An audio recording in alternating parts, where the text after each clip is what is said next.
Well, my second guest this evening is Manny Badillo from the New York City Coalition for Accountability Now. He joins us now from New York. Many thanks for being with us here on France 24.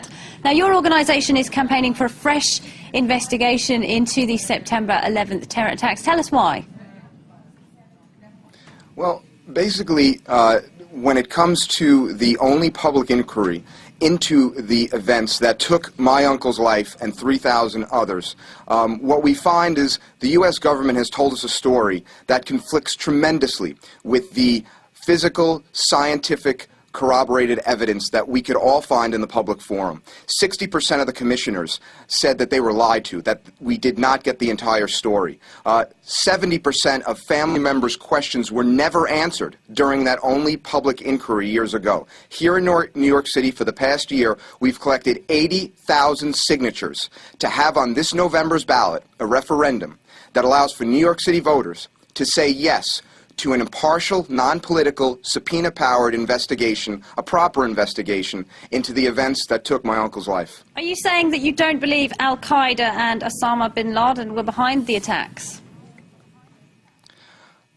I do not believe Osama bin Laden and al-Qaeda were behind the attacks. The evidence doesn't point that way. Al-Qaeda is a database of mercenaries that the CIA kept in the 1980s and 90s. Osama bin Laden was working for the CIA, as per Sybil Edmonds, a whistleblower who testified to the 9/11 Commission, but her testimony never got out to the public, said that Osama was working for the United States government up until 11, and look how conveniently he's worked for us since. I don't even know if the man's still alive. I do know that for the past 5 months, I've been reviewing, along with so many others throughout the world, that the scientific, peer-reviewed and refereed study put out by Stephen Jones and Kevin Ryan and 8 other scientists from here in Europe have proven that there are highly engineered, military-grade explosives found in the debris of the World Trade Center. This corroborates the hundreds of first responders and firefighters that said they heard explosions and bombs going off in that building. Now, how did Osama bin Laden and al-Qaeda get in there and do that? Who are you saying is behind the attacks?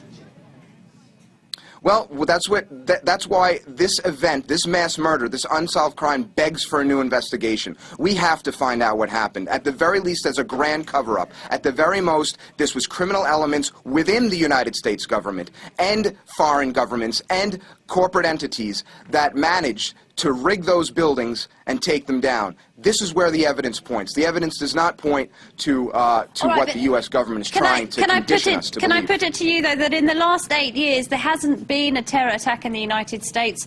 Many people say that the war in Iraq was the wrong thing to do, but that the war in Afghanistan, as President Obama says, is the right theatre for the so-called war on terror.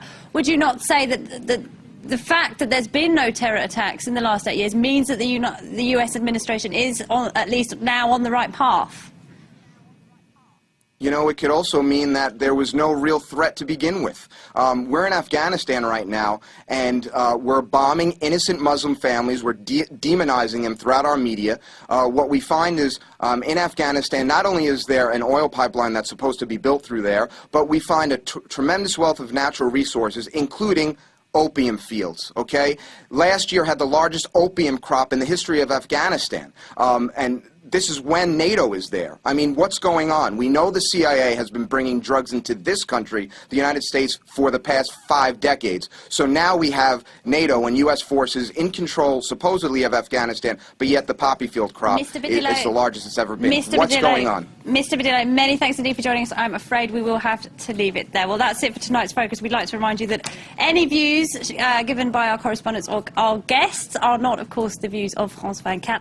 Do stay tuned. More international news and headlines coming up right after this.